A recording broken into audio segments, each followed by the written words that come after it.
Madam President, Mr. Secretary General, my fellow ladies and gentlemen, heads of state and delegations, I stand before you speaking of peace, development, and human rights.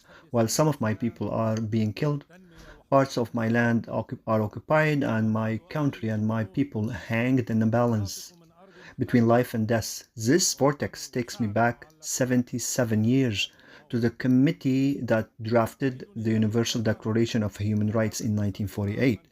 In that very debate, the late great Eleanor Roosevelt intervened, supporting the opinion of one of the members so that he would not be alone, as she told those present.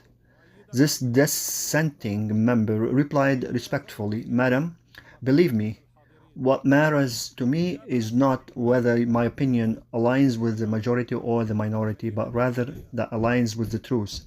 The author of this statement was none other than Charles Malik, the Lebanese philosopher who, along with the leading figures of a human rights thought at that time, contribute to giving humanity that immortal declaration, and who was given the honor of presiding over this esteemed association between 1958 and 1959, representing my country, Lebanon. Madam President, Mr. Secretary General, my colleague, ladies and gentlemen, I recall this event today, firstly, to express my profound sense of honor and even great responsibility as I stand before you for the first time as a president of Lebanon in the 80th year of this great organization's history. Secondly, because this session is dedicated to exploring the inseparable link between three human virtue, peace, development, and human rights, and among them all, my country, Lebanon. The Lebanese experience, like the experience of our region and the world, has taught me that there can be no development without peace. There can be no growth in chaos, no prosperity amidst conflicts and wars. Peace is the only fertile ground for the fruits of development. The same experiences have taught me and taught us that just as there can be no development without peace, there can also be no peace without justice, and no justice without human rights, foremost among them the right to life in dignity.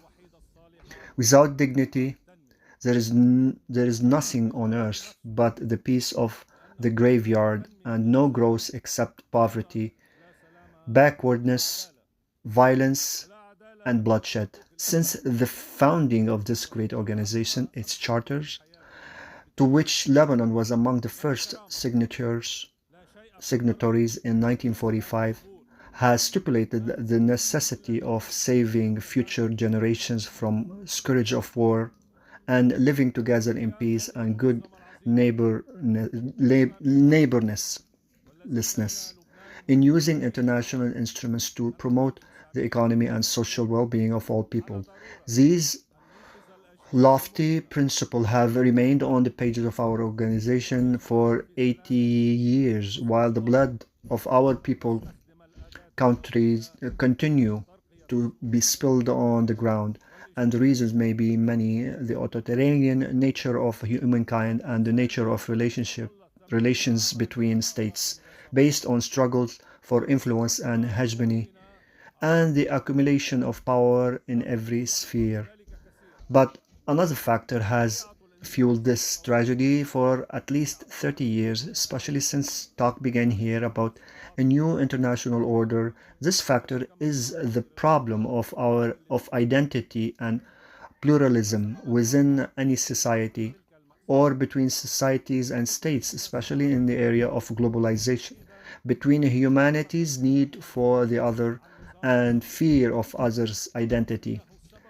A new dialect has been born that returned human history to a past of conflict. Let us acknowledge here that the most effective distinction is in defining the identities of human groups on our earth today remains religious identity.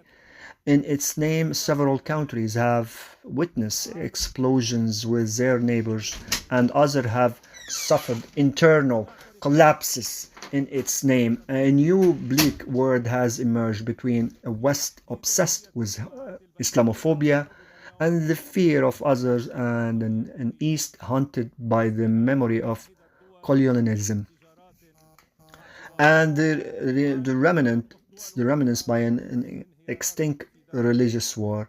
Our planet will our planet, with all its scientific advancements, seems to be living right now in an extinct ancient time. Madam President, Mr. Secretary General, my colleagues, at the heart of this dilemma lies Lebanon's role.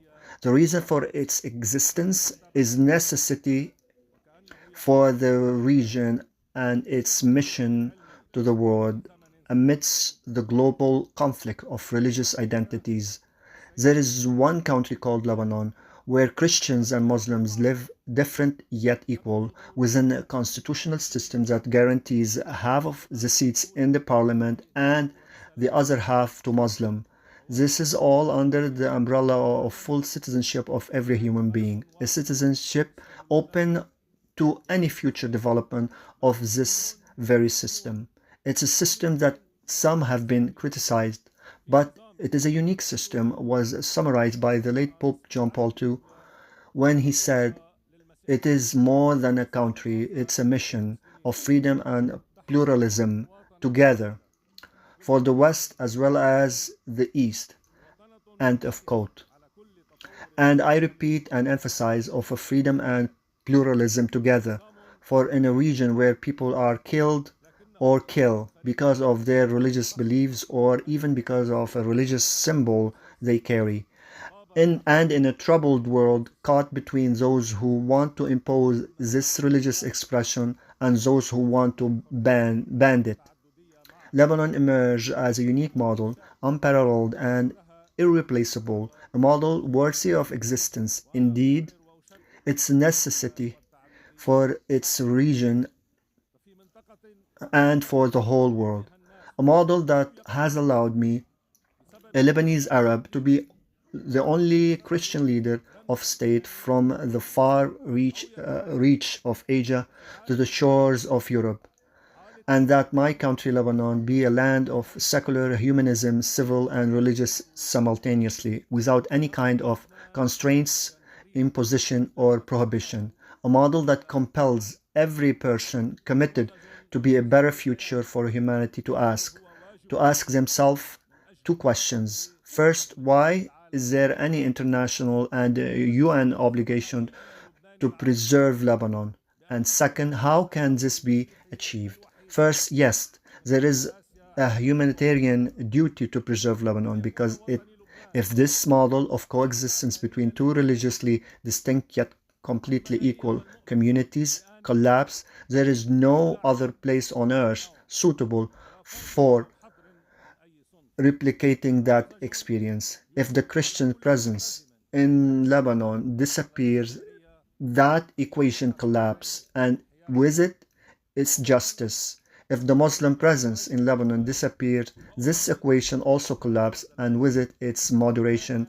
And if Lebanon falls, with the fall of either of those two groups, the inevitable alternative will be east-west fault lines in our region and the world between all kinds of extremism and intellectual, physical, and even bloody violence. Indeed, I can now assert that many of these hidden causes of the wars waged against my homeland, Lebanon, and many of their malicious aims were to undermine this model. They were intended to justify a region fragmented by identities, riddled with racism and perpetually embroiled in war. While some may have an interest in this, the interests of the world and humanity in international peace lies precisely in the opposite. Lebanon's success makes its life experience a model for all. And this experience, this model, is totally pulsating with resilience, a vitality for life and rejection of death. What is required to save it's simply a clear stance, practically and on the ground, supporting the liberation of its land and the imposition of its state solo sovereignty over it through its legitimate forces exclusively and without any other means. This what the Lebanese people have unanimously agreed upon since the declaration of November 27, 2024, which was adopted under the commendable auspice of the United States, France, and this organization in particular, as an executive mechanism for implementing Security Council Resolution 1701. This is what we affirm in my constitutional oath upon my election as a president last January, and then in the Lebanese government ministerial statement last February. This culminated in our negotiation with the envoy of the US President Donald Trump, Ambassador Tom Barak, which resulted in a document guaranteeing complete stability on our land. We remain committed to its objectives, and we hope that those concerned with our borders will also adhere to them. This is all that Lebanon asks for. As for the rest, let me be more frank with you and allow me to take some pride in my country and my people, for they deserve it. Ladies and gentlemen, we are truly an exceptional country by all measures. We are a country that annually welcomes back more than a third of its residents from its abroad around the world. This confirms that the Lebanese will never leave their homeland. We are a country where no major project in any country in our region is undertaken without a Lebanese signature. No cultural, no artistic or intellectual event in our region is undertaken without a Lebanese imprint. I would almost venture to say that there is no country in this esteemed organization that does not have a creative Lebanese individual or a Lebanese community actively engaged with its new society, integrated into its system and in harmony with its laws, productive and creative, and loyal to its host country as well as its country of origin. Ladies and gentlemen, we are a country capable of keeping pace with the times, and we have already begun to do so. We have started implementing a phased program for monetary and economic recovery, which includes a transparent financial audit, a fair banking restructuring, administrative modernization, and combating corruption and organized crime in all its forms, thereby restoring the Lebanese people's confidence in their state and the world confidence in Lebanon. We have also launched a legislative modernization process that consolidates the independence of the regulatory bodies for the productive sectors of the state, strengthening the independence of judiciary and enhances compliance with international standards and combating money laundering and financing of terrorism. Our government has finally approved Lebanon's accession to the United Nations Convention on Biological Diversity or the Ocean Treaty, in keeping with a historic tradition of Lebanon's alignment with the international legal system. We are also working simultaneously to promote all public freedoms, combat hate speech, and empowering youth and women in decision making. Our homelands only prosper to the extent that they embrace the dignity of all their citizens. Ladies and gentlemen, we are a country deeply rooted in investing in quality education, and today we are expanding this investment to encompass all knowledge-based economies. We are a country that all international trade corridor projects will discover is an essential passage for them, and that people are a necessity and a prerequisite for their success. We are undertaking all of this while Lebanon continues to bear immense burdens, which we confront seriously without arrogance or denial. Foremost among these is the continued instability in our southern border. We demand an immediate cessation of Israeli aggression, the complete withdrawal of the occupation from all our land, the release of our prisoners whom we will never forget or abandon, and the full implementation of the Resolution 1701. This requires the continued mandate of the UNIFIL forces in partnership with the Lebanese army to enforce security and stability during a transitional phase. In this context, I reiterate my thanks to the members of the Security Council for adopting the resolution to renew the mandate of those forces to help us restore international peace and security. But the deeper causes of our crisis extend beyond those boundaries. Therefore, I say that our humanitarian, moral, and political duty compels us to call for an immediate end to these tragedies being perpetrated in Gaza and to revive a serious political process that lead to a just and lasting solution to the Palestinian question.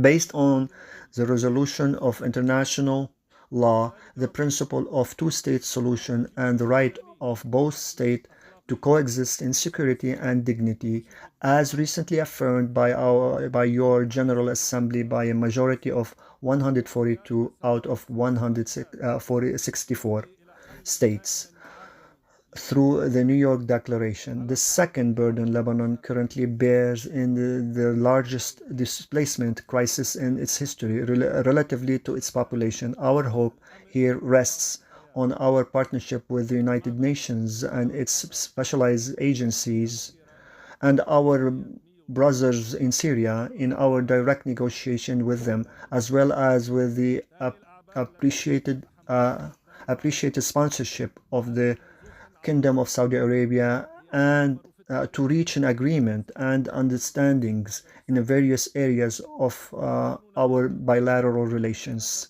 These agreements should lead to the safe and dignified return of Syrian citizens to their homeland and to the restoration of distinguished relations, good neighborhood, and comprehensive cooperation between Lebanon and Syria in all fields, transcending and erasing all the ambiguities of the past. A third burden remains the reconstruction of what the Israeli aggression against Lebanon destroyed. This includes the infrastructure necessary for the Lebanese state to return to the border regions and the homes and villages swept away by the aggression. There can be no stability without their dignified and rebuilt state.